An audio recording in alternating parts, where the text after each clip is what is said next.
దేవునామంలో అందరికీ వందనాలండి. కీర్తనలు 91 7-16 వరకు చదువుకుందాం.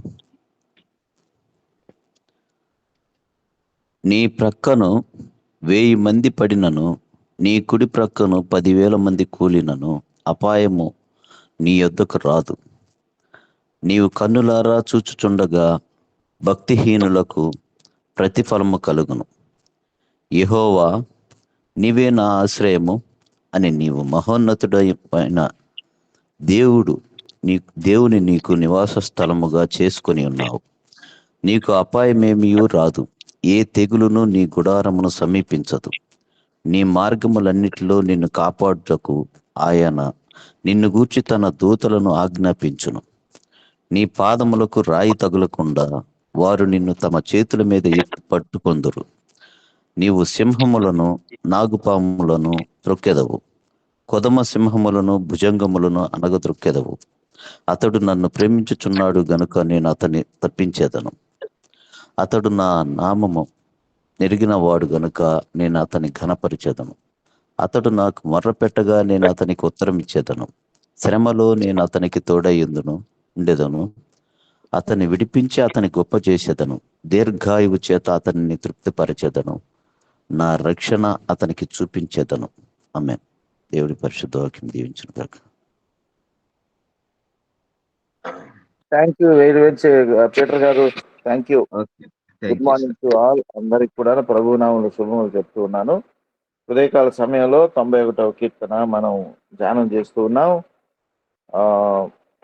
ముఖ్యంగా ఈరోజు మనం 3వ వచనం నుంచి 16వ వచనం వరకు మనం ధ్యానం చేయబోతూ ఉన్నాం.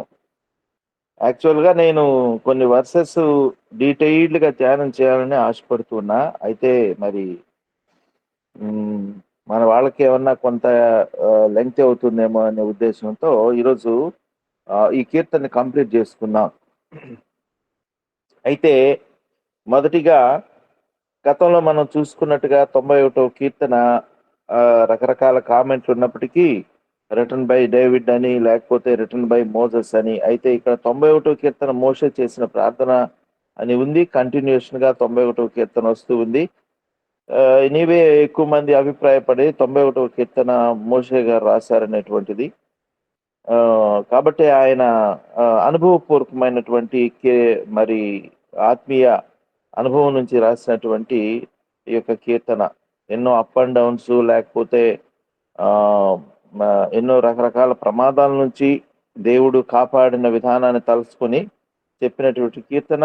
ఇది మనకందరికి కూడాను ఎంతో మరి ధైర్యాన్ని ఇచ్చేటువంటిది, అధిక విశ్వాసంలోనికి నడిపించేటువంటి కీర్తన. మన యొక్క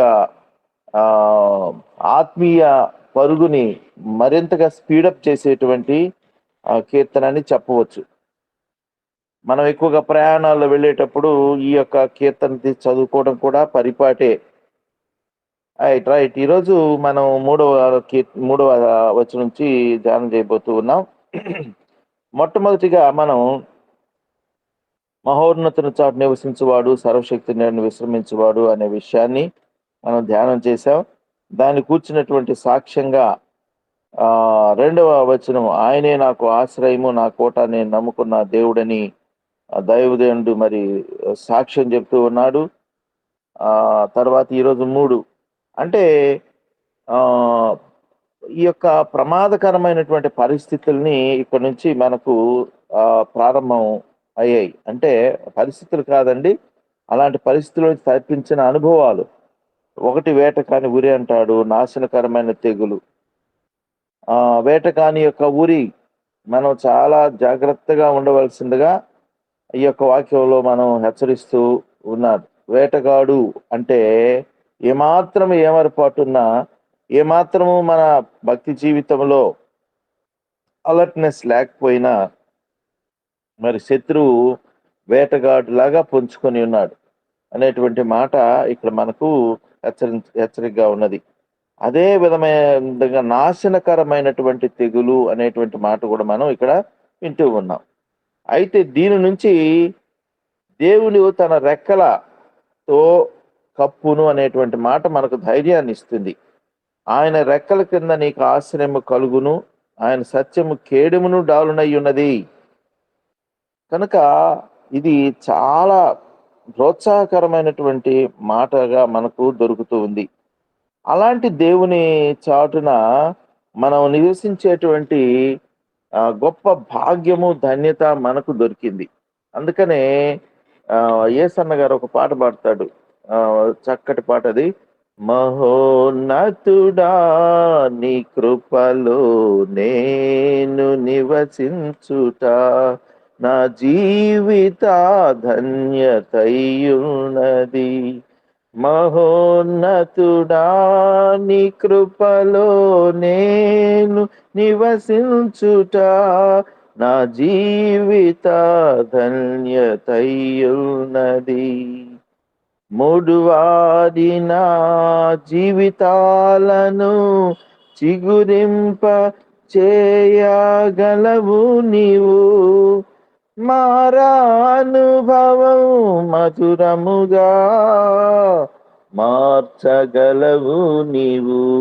దేవుని యొక్క శక్తి సామర్థ్యము ఏంటంటే మూడు బారిన జీవితాలను ఆయన చిగురింప చేయగలిగినటువంటి దేవుడు. మారా అనుభవం, ఈ యొక్క అనుభవాలు మన జీవితాలు కోకొల్లలుగా ఉంటాయి. మూడు వారినటువంటి స్థితులు చాలా ఉంటాయి. మనం బలహీనమైపోయి ఒక్కొక్కసారి మనం నిస్తేజంగా నిర్లిప్తంగా ఉండేటువంటి పరిస్థితులు. ఎందుకనంటే వేటగాని యొక్క ప్రభావము అది. అదేవిధంగా మారా వ్యాధులతో, బాధలతో, రకరకాలైనటువంటి అనారోగ్య పరిస్థితుల్లో మనం చిక్కుబడి ఉన్నప్పుడు అదే తెగులు. ఒకసారి మనం చూసాం కదా, అందరు కూడా ప్రపంచం అంతా వచ్చింది మహా తెగులు, కరోనా. వీటన్నిటిలో ఆయన తన రెక్కలతో నిన్ను కప్పును, ఆయన రెక్కల క్రింద నీకు ఆశ్రయము కలుగును, ఆయన సత్యము కేడెమును డాలునై ఉన్నది. ద కీ వర్డ్ ఈజ్ ఆయన సత్యము, ట్రూత్. యేసు ప్రభు చెప్పాడు, నేనే మార్గమును సత్యమును జీవమునై ఉన్నాను.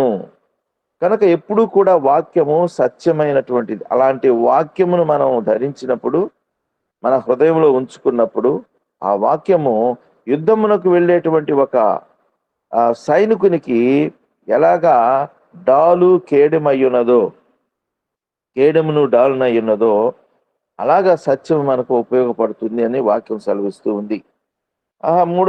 ఐదవదిగా ఆ రాత్రి వేళ కలుగు భయమునకైనను, పగటి వేళ గురు బాణమునకైనను, చీకట్లో సంచరించు తెగులునకైనను, మధ్యాహ్నమందు పాడు చేయ రోగం నీవు భయపడకును. భయము, 5వ వచనంలో భయము ప్రారంభమైంది. రాత్రి వేళ కలుగు భయం అని. 6వ వచనంలో భయముతో ముగింపు. భయపడకుందువు, భయం వచ్చింది, కానీ భయపడే పరిస్థితి ఒక విశ్వాసికి ఉండదు. ఎందుకనంటే భయమునకు మించినటువంటి శక్తి కలిగినటువంటి దేవుని యందు విశ్వాసం ఉంచి ఉన్నాడు కనుక ఇట్ ఈస్ నథింగ్ అనేటువంటి భావన, ధైర్యము దేవుడు మనకిస్తాడు. 7వ వచనంలో నీ ప్రక్కన 1000 మంది పడినను, ఈ కుడి ప్రక్కన 10,000 మంది కూలిన అపాయం నీ యొద్దకు రాదు. ఈరోజు మిగిలి ఉన్నటువంటి జనం అంతా కూడాను మనం ఈ మాట చెప్పొచ్చు. ఎందుకంటే కరోనా సమయంలో కుప్ప తెప్పలుగా పడిపోయారు.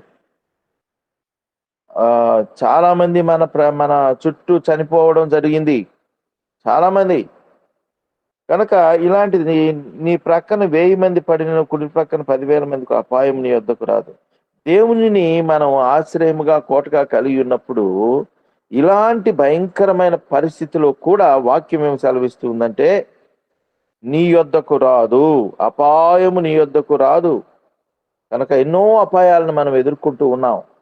ఆ అపాయాల నుంచి మనం తప్పించబడాలని అంటే, కాపాడబడాలి అని అంటే దేవుడు మనకు ఆశ్రయముగాను, ఆయన మనకు కోటగాను, ఆయనను చాటు నివసించేటువంటి మనం వ్యక్తులంగాను, మనము మన కుటుంబాలు ఉండాలి అనేటువంటి మాటను మనం ఇక్కడ జ్ఞాపకం చేసుకుంటూ ఉన్నాం. ఈరోజు చూస్తూ ఉంటే భయానకమైన రోగాలు, భయానకమైన పరిస్థితులు. అప్పుడే ఇండియాకు కూడా వార్నింగ్ వచ్చేసింది, యుద్ధ వార్త, బీ కేర్ఫుల్. ప్రపంచంలో మనం చూస్తూ ఉంటే యుద్ధ మేఘాలు ఇవన్నీ దేవుని రాకడకు గుర్తులు అనేటువంటి మాట మనం జ్ఞాపకం చేసుకోవాలి. దేవుడు వస్తున్నాడు అని అంటే మనం ఎలాగున్నాం అనేటువంటిది ఇంకా భయపడాలి మనం. Are we ineligible condition or not? మనం వాక్యానుసారమైన జీవితము ప్రవర్తన మనకున్నదనేటటువంటిది మనం పరిశీలన చేసుకోవాలి. ప్రియమైన దేవుని బిడ్డలారా, ఈరోజు దేవుని యొక్క వాక్యము ఆ ఆ వాక్యాన్ని వాక్యంగా చెప్పేటువంటి పరిస్థితులు కూడా తగ్గిపోతూ ఉన్నాయి. ఇది గుర్తుపెట్టుకోవాలి.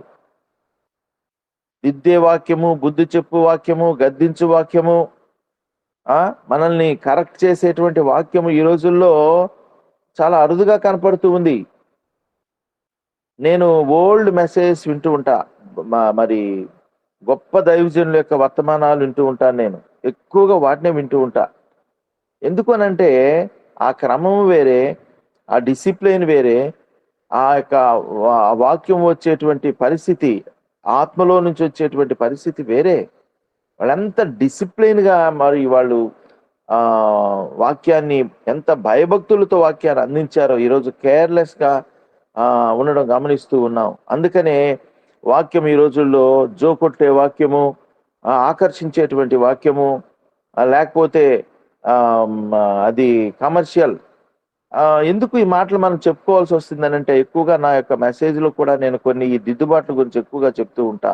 ఎందుకంటే కడగబడకపోతే నువ్వు నింపబడటానికి యోగ్యుడవు కావు. కడగబడడం అనగా మనలో ఉన్నటువంటి లోపాలు మనల్ని సరిచేసుకోకపోతే, ఒప్పుకోకపోతే దేవుని వాక్యము చేత మనం నింపబడము. వింటామే కానీ ఆ వాక్యాన్ని మనం నింపబడే యోగ్యతలోనికి మనం ఉండము. అందువల్ల మనం దిద్దుబాటుకు ఇష్టపడాలి.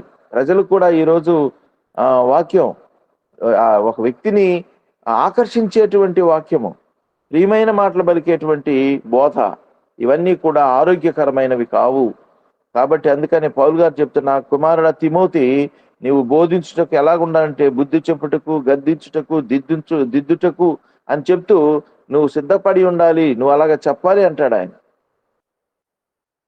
కనుక ఒకరిలో ఉన్నటువంటి అనారోగ్యం పోవాలి అనంటే ఖచ్చితంగా దానికి తగినటువంటి ఔషధం పడాలి. కాబట్టి వాక్యాన్ని మనం అలాగా స్వీకరించాలి, భయంతో స్వీకరించాలి, దిద్దుబాటుకు ఒప్పుకోవాలి. పరిశుద్ధాత్మ దేవుడు మనతో మాట్లాడుతూ ఉండగా, మనలో ఒక లోపం సూచిస్తూ ఉండగా, ఒక యాంగిల్లో మనం ఏం చేస్తామంటే, నన్ను విమర్శిస్తున్నారేమో అని అనుకుంటాం. చాలా తప్పది. దేవుడు నన్ను ప్రేమించి నాలో ఉన్న లోపాలను చూపిస్తున్నాడు కాబట్టి దీన్ని నేను ఒప్పుకొని విడిచిపెడితే, అయ్యా నేను భాగ్యవంతుడని, దేవుడు తన మహిమైశ్వర్యంతో నన్ను నింపబోతూ ఉన్నాడు, అందుకనే నాతో మాట్లాడబోతూ ఉన్నాడు.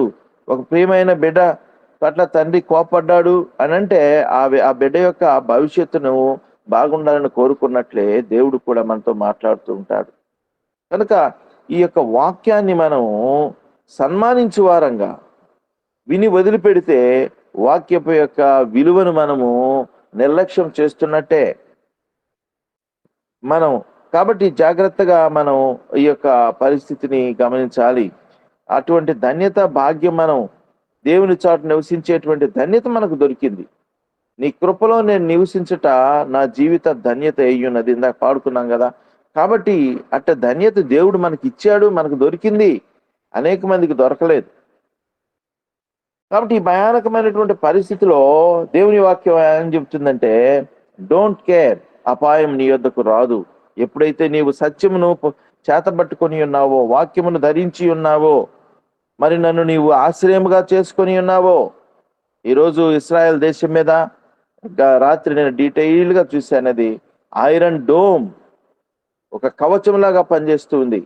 4 ఇంతల లేయర్స్ తోటి అది రకరకాల శక్తివంతమైనటువంటి మిసైల్స్ కూడా నుంచి ఆ దేశాన్ని కాపాడి ఆ మిసైల్స్ అక్కడే పేల్చేటువంటి పరిస్థితి. దేవుడిచ్చినటువంటి జ్ఞానం, దేవుడిచ్చినటువంటి వాక్యాధారం. మొన్న వాళ్ళ ప్రైమ్ మినిస్టర్ కూడా కలిసి దేవుణ్ణి ఆరాధించడం, స్తుతించడం, వాళ్ళు ఎక్కడ చెక్కు చెదర్ల వాళ్ళ ధైర్యం. దేవుడు ఇశ్రాయేల్ ప్రజలను ఒక మోడల్ గా ఉంచి ఉన్నాడు సుమా. ఈరోజు మనం చూస్తూ ఉన్నప్పుడు, ఆ దేశాన్ని చూస్తూ ఉన్నప్పుడు, అనేకమైన శత్రువుల మధ్య ఒక దేవుని యొక్క ప్రజలు ఎంత నిర్భయంగా ఉన్నారు, ఎంత జ్ఞానంతో ఉన్నారు, ప్రపంచానికి ఒక ఆశ్చర్యకరమైన గుర్తుగా ఉన్నారు అని అంటే, దట్ ఈస్ ద మోడల్. ఈరోజు నిన్ను కూడా అనేక మంది మధ్య ఒక ఆశ్చర్యకరమైన వ్యక్తిగా దేవుడు నిన్ను నిలపాలని ఆశపడుతూ ఉన్నాడు. కనుక మనం ఏదో సాదాసీదనంగా వెళ్ళిపోతూ ఉంటే కాదు, కానీ మనం జాగ్రత్త సుమ. ఈ యొక్క వాక్యపు శక్తి నింపే వారంగా మనం ఉండాలి, నింపబడే వారంగా మనం ఉండాలి, నింపబడుటకు సిద్ధపడాలి. ఇది అవసరమయ్యున్నది నేటి దినాలలో. చుట్టుప్రక్కల జరిగే అన్యాయాలలో, అవినీతి కార్యక్రమాలలో, పాప సంబంధమైనటువంటి వ్యవహారాలలో ఒక నిప్పు కణికలాగా ఆ వ్యక్తి ఎలాగా ఉన్నాడు అనేటువంటి సాక్ష్యము ఈరోజు ఈ దినాల్లో అవసరమై ఉన్నది. ఇలాంటి భయంకరమైన పరిస్థితుల మధ్య ధైర్యంతో కూడినటువంటి ఈ జీవితం ఏంటబ్బా అనేటువంటి సాక్ష్యము ఈ రోజుల్లో అవసరమై ఉన్నది. అందుకొరకు మనం ఎంపిక చేయబడ్డామనే విషయాన్ని మనం జ్ఞాపకం చేసుకోవాలి సుమా. కనుక ఇక్కడ అపాయం నీ యొద్దకు రాదు. తర్వాత 8వ వచనం, కన్నులారా చూచుండగా భక్తిహీనులకు ప్రతిఫలము కలుగును. ఇది చాలా మందిలో వచ్చేటువంటి ప్రశ్న. నేను న్యాయంగా ఉన్నాను, నేను నీతిగా ఉన్నాను. నిజమే, ఈరోజు నీతిమంతులు కలుగు ఆపదలు అనేకములు. భక్తిహీనులు వాళ్ళు మహావృక్షంలాగా కనపడుతూ ఉన్నారు. వారికి అన్ని సమకూరుతూ ఉన్నాయి, ఎంజాయ్ చేస్తూ ఉన్నారు.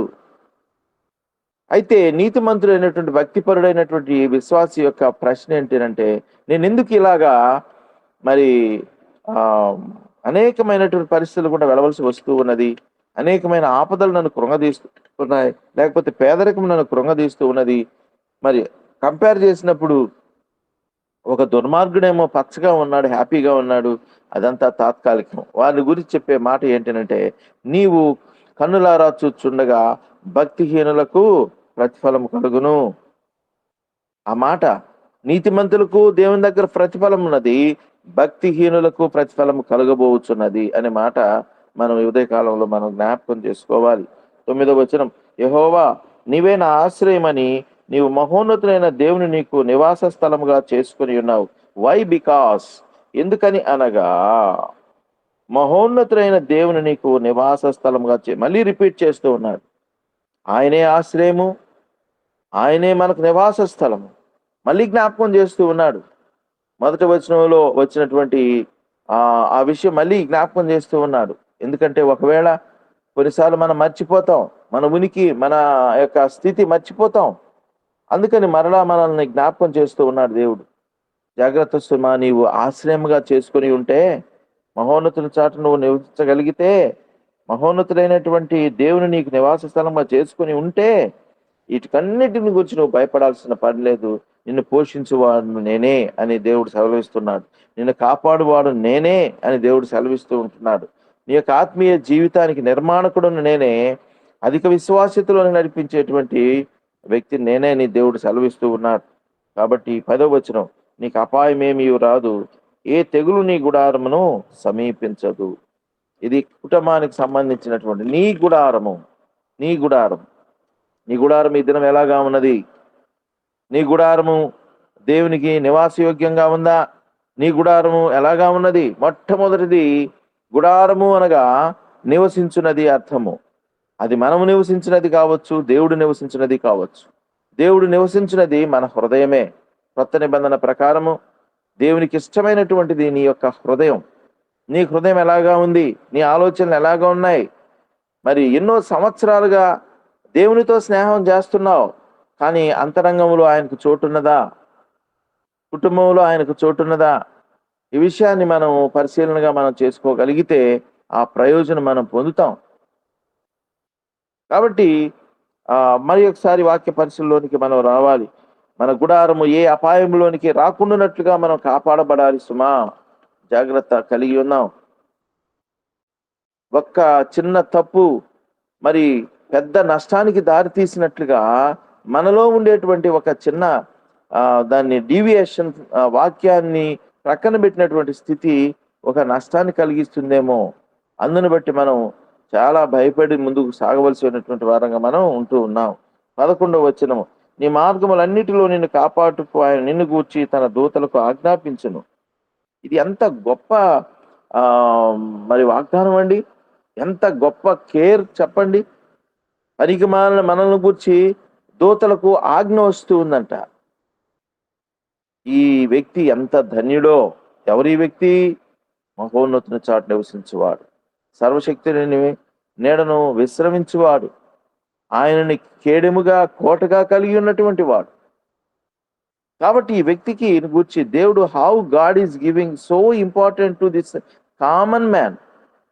సామాన్యమైనటువంటి ఈ వ్యక్తిని గూర్చి దేవుడు అసామాన్యమైనటువంటి ఆ కేర్, రక్షణ, కాపుదల, భద్రత ఆయన ఇస్తూ ఉన్నాడు. దూతలకు ఆజ్ఞాపించాడంట.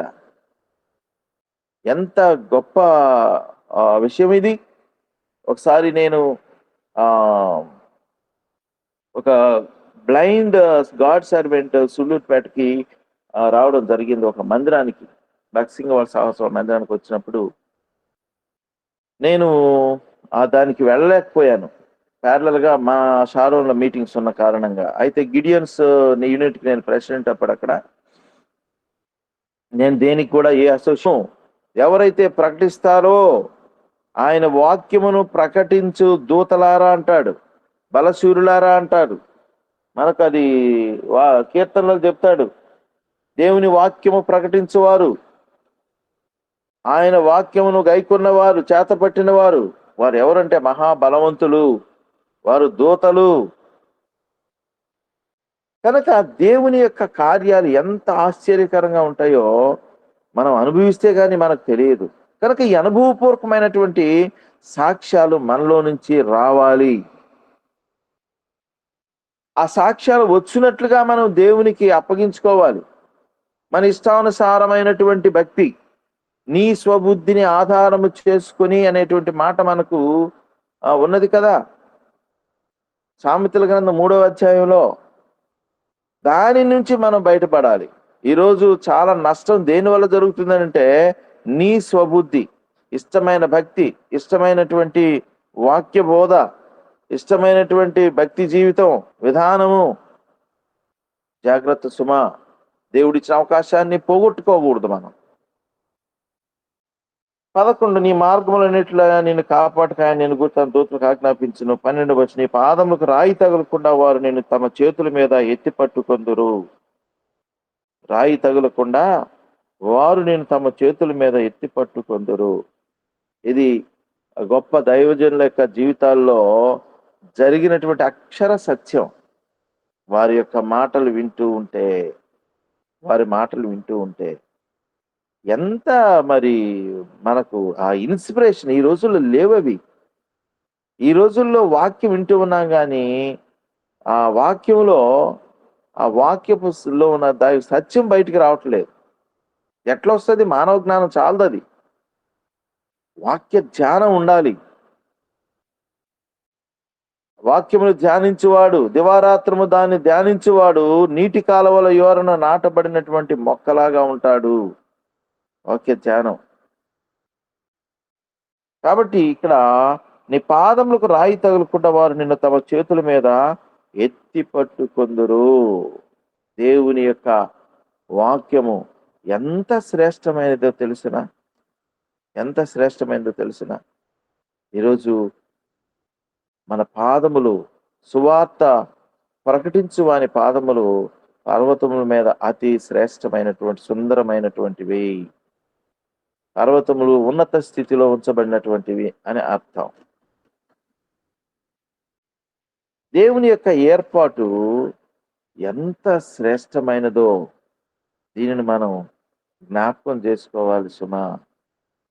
కాబట్టి ఈ యొక్క వాక్యమును మనం నిర్లక్ష్యం చేసినట్లయితే దేవుడిచ్చే అవకాశాన్ని మనం పోగొట్టుకునేటువంటి వారంగా మనం ఉంటాం.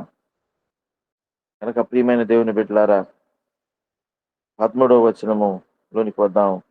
నీవు సింహములను నాగుపాములను దొరికెదవు, కొదమ సింహములను భుజంగములను అనగ దొరికెదవు. బహుశా ఈ అరణ్య యాత్రలో ఆ దైవజనుడికి వచ్చినట్టు అనుభవాలు ఎన్నో సర్పాలు ఉండొచ్చు, సింహాలు ఉండొచ్చు, నాగుపాములు ఉండొచ్చు. వాటన్నిటి నుంచి తప్పించుకునేటువంటి శక్తి దేవుడు వారికి ఇచ్చి ఉన్నారు. ఈ అరణ్యం అనేటువంటి ఈ ప్రపంచంలో మనం సింహము లాంటి వ్యక్తులు, అనుభవాలు, పరిస్థితులు మరి విషము కక్కేటువంటి పరిస్థితులు. మొన్న ఒక వాట్సాప్‌లో వాళ్ళ బ్రదర్‌ని గురించి, వాళ్ళ తమ్ముడి గురించి అన్న పెట్టినటువంటి స్టేట్మెంట్ చెప్పనా? ఎక్కడో మోసం జరిగింది. వాళ్ళిద్దరి మధ్య ఫైనాన్షియల్ దీంట్లో. వాక్యంలో ఏమని పెట్టాడంటే వాట్సాప్ గ్రూప్‌లో, నేనున్నాను ఆ గ్రూప్‌లో. ఆహ్, ఆహ్, కపట ప్రేమ, మనుషుల యొక్క కపట ప్రేమ అది విషము కన్నా ప్రమాదకరమైనటువంటిది. కపట ప్రేమ. ఆ! కపట మనసు లేకుండా హృదయాన్ని నీకిచ్చిన చాలునా. కపట ప్రేమ, కపట మనస్సు, కపట విధానము అది వేషధారణకు మరి యొక్క రూపాంతర పదం అది. కనుక అలాంటివి ఉన్నట్లయితే ఆ హృదయము ప్రభువుకు నివాస యోగ్యము కాదు. ఈరోజు సమయం చాలదేమో, బహుశా చూద్దాం. నేను ఇంతటితో ఆపి మిగతా విషయాలు నెక్స్ట్ ధ్యానానికి మనం కొనసాగించుకుందాం. నాకెందుకంటే వాక్యాన్ని వదిలి వెళ్ళాలంటే నాకు ఆహ్, రూల్డ్ ఔట్ అవ్వటానికి నాకు లీడింగ్ లేదు. ఇష్టం కూడా ఉండదు. కనుక ఇలాంటి సింహముల పరిస్థితులు నమ్మిన వారే మోసం చేసేటువంటి పరిస్థితి. నా అనుకున్న వారే మనల్ని మన యొక్క ఆహ్, ఏమంటారు దాన్ని? నష్టాన్ని లేకపోతే నాశనాన్ని కోరుకునేటువంటి ప్రజల మధ్య మనం ఉన్నాము అనే విషయాన్ని జ్ఞాపకం చేసుకో. నమ్మదగిన వాడు ఎవ్వడు లేడు. నమ్మదగిన వాడు ఎవ్వరు లేరు. ఆయనే, ఆయనే. మొన్న మా పాప ఒక మాట చెప్పింది, డాడీ నీవు అందరిని చాలా ప్రేమిస్తారు. నేనొక్కడినే మా అమ్మ, మా నాన్న కుమారుడిని. కానీ నేను పుట్టడం ఒక్కడినే గాని పెరగడం నాతో చాలా మంది పెరిగారు. మా అమ్మ, మా నాన్న, మా పెద